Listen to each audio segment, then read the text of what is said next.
Class 12 English pros में हम लोग पढ़ रहे हैं द होम कमिंग लेसन।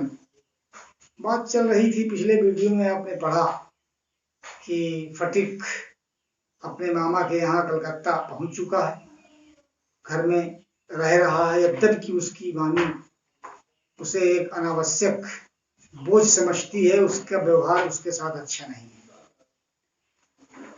और अब वो स्कूल भी जाने लगा है अपने ममेरे भाइयों के साथ पढ़ने के लिए। यहीं से हम लोग शुरू करने जा रहे हैं। देखिए, there was no more backward boy in the whole school than Phatik. There was no more backward, बहुत अधिक पिछड़ा। मोर बैकवर्ड माने अधिक पिछड़ा कोई लड़का नहीं था इन द होल स्कूल, पूरे स्कूल में, देन फटिक, फटिक से ज्यादा पिछड़ा हुआ, ज्यादा कमजोर दूसरा कोई लड़का स्कूल में नहीं। He gaped and remained silent when the teacher asked him a question.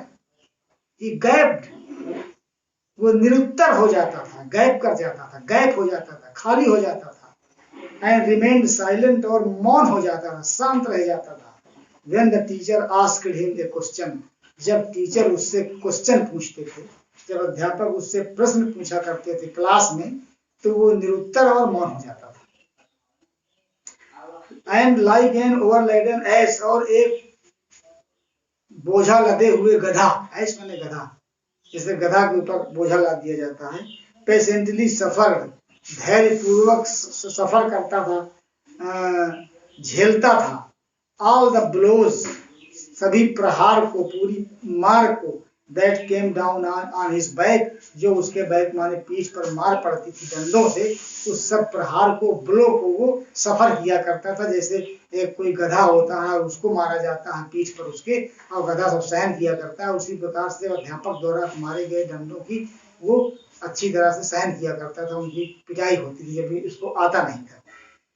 When other boys were out at play, जब दूसरे लड़के were out at play, खेलने के लिए बाहर हुआ करते थे, तो he stood wistfully, वो खड़ा हो जाता था। wistfully means उत्साह पूर्वक, by the window, खिड़की के पास, and gazed, और देखा करता था, at the roof, छतों पर, of the distant houses, दूर वाले घरों की छत पर वो खिड़की के पास खड़ा हो जाया करता था और घूरा करता था, गेज किया करता था। कब? जब लड़के जो है वो खेला करते थे अपने छतों पर।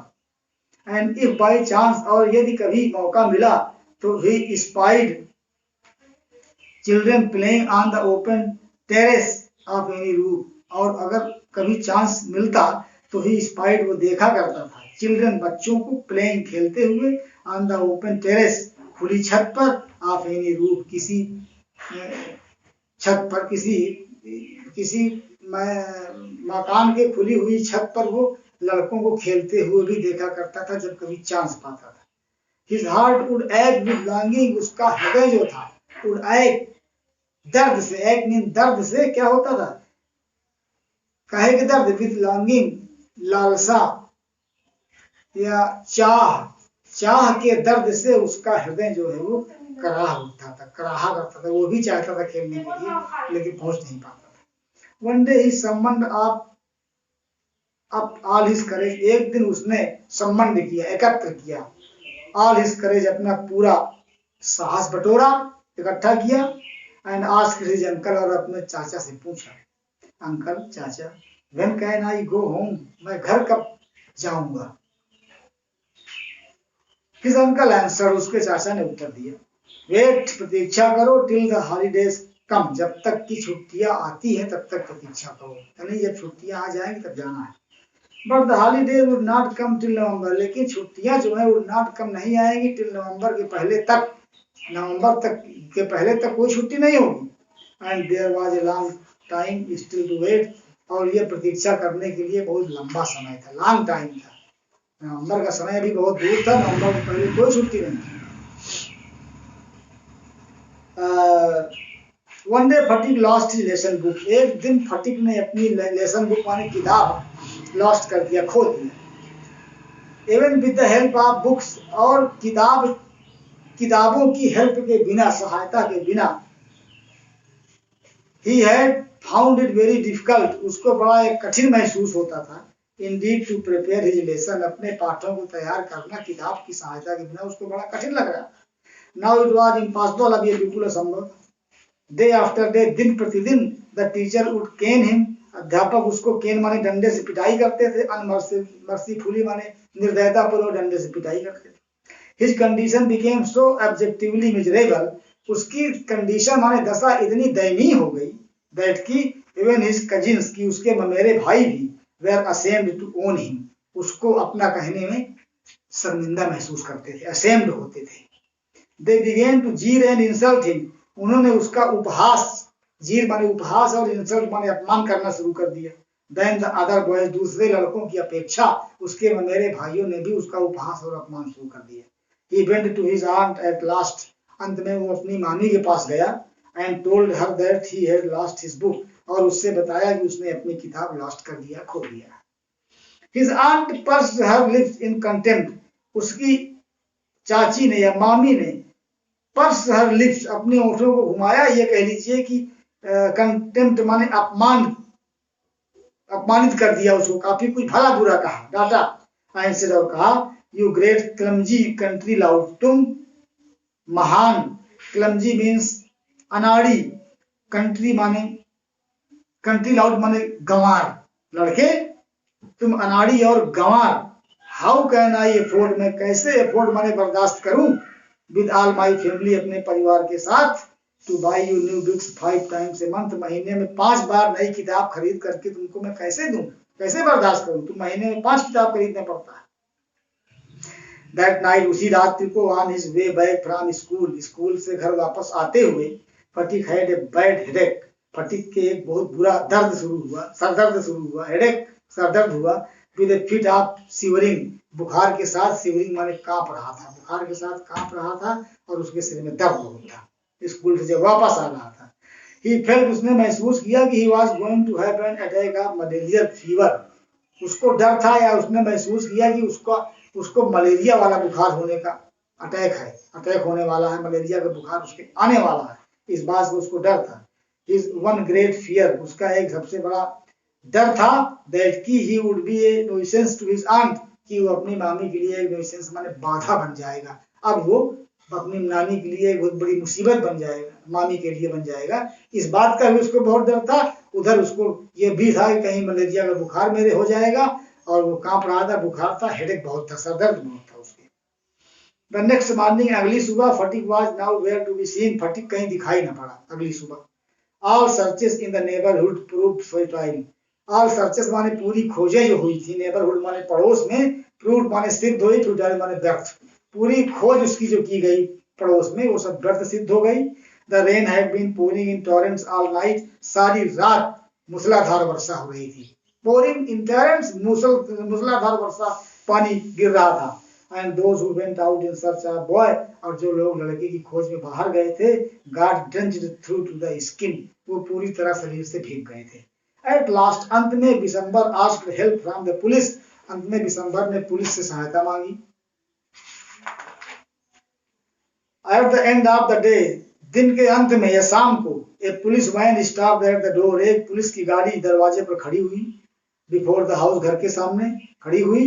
It was still raining, और तब भी वर्षा हो रही थी, and the streets were all flooded, और पूरे स्ट्रीट माने रास्ता जो थे वो flooded थे, माने बाढ़ उनमें आ गई थी, पानी भरा हुआ था रास्तों में।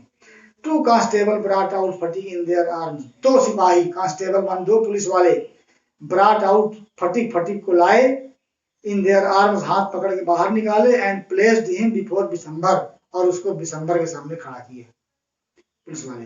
ही वाज वेट थ्रू, वो भीगा हुआ था, फ्रॉम हेड टू फुट, सर से लेकर के पैर तक वो भीगा हुआ था। Muddy all over his face and eyes, muddy all over, पूरे शरीर में मडी माने कीचड़ लगा हुआ था, and his eyes and face, उसके चेहरा और आंखें जो थी, फ्लश्ड रेड, लाल हो गई थी, विद फीवर, बुखार के कारण। And his limbs all trembling, और उसके लिम्स माने ओठ जो थे वो ट्रेम्बलिंग माने कांप रहे थे। Bishambar carried him in his arms, Bishambar उसको हाथ से पकड़ के ले गया, and took him into the inner apartment, और घर के अंदर उसको पहुंचाया। When his wife saw him, जब उसकी पत्नी ने उसे देखा, तो शी एक्सक्लेम्ड, उसने कहा, शिकायत किया, जोर से कहा कि what a heap of trouble this boy has given us, कितना कैसा हीप ऑफ टेबल माने मुसीबत का ढेर। दिस बॉय, इस लड़के ने हैज गिवन हमको दिया, इस लड़के ने हमको कितनी परेशानी दे दिया।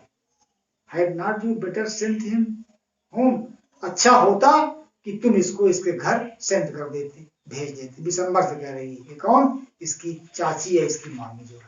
बच्चों इसका थोड़ा एक्सप्लेन देख लीजिए। When Fatik lived in his uncle's home in Calcutta, he began to study in the school, and he went to school with their brothers also. But he was a very poor boy. He was very weak in all subjects. When the teacher asked him a question, he became silent. He gave no answer of any question. So he was beaten mercifully, unmercifully, not mercifully, because he gave no answer of any question. And all the boys of the class insulted him, as well as his cousin brother Joe. They also jeered and insulted him, and they did not like him because he was a very poor and weak boy in his subjects. And then the other boys used to play on the roofs of their houses. He stood in front of the window and he looked at the roofs on which they used to play. One day he asked a question to his uncle about the holiday and for going to his village. His uncle told him that before November there will be no holiday, and before November he will not be able to go to his village. And it was a long period because the time from the date of questioning and the November, between November, it was a long period, and he had to stay here for a long time. One day, Fatik, when he went to school, he lost his book, and he was frightened. He had a great fear. He had a great fear that he lost his book, and what would he do now? Without the help of books, he could not do any kind of homework of his school. And one day he told this matter to his aunt. His aunt became very angry and she insulted him, and she expressed her feelings that he was an unnecessary burden for the family of Bishambar. Hearing this, he felt insulted himself, and when he was returning from school,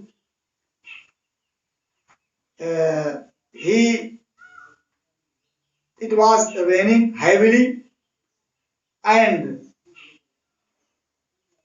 the body of Fatik was shivering, trembling, and he had a great headache, and he had a fear for his malarial fever. And the next morning, he disappeared from the home of his uncle, and all the people as well as his uncle also began to search him in the neighborhood, but they found nothing. They did not find Phatik. And then Bisambar took the help of police and he went to the police station, and there he told his complaint. And the next day, when it was raining and the streets of the village were full of floods and mud, two policemen came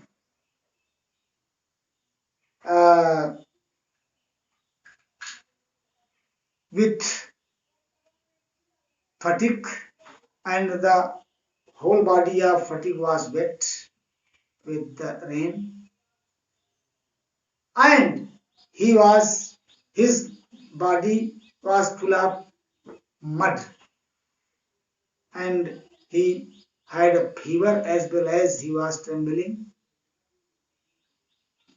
Seeing him, Bisambar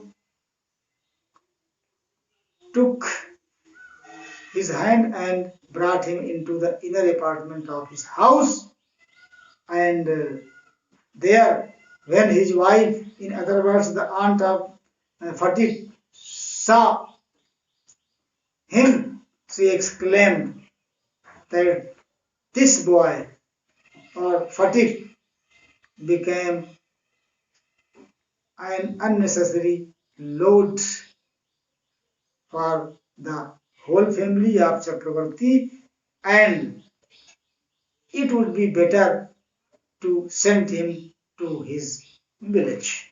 बच्चों, इसको explain करके लिख लीजिए और इसके बाद हम लोग फिर आगे पढ़ाएंगे.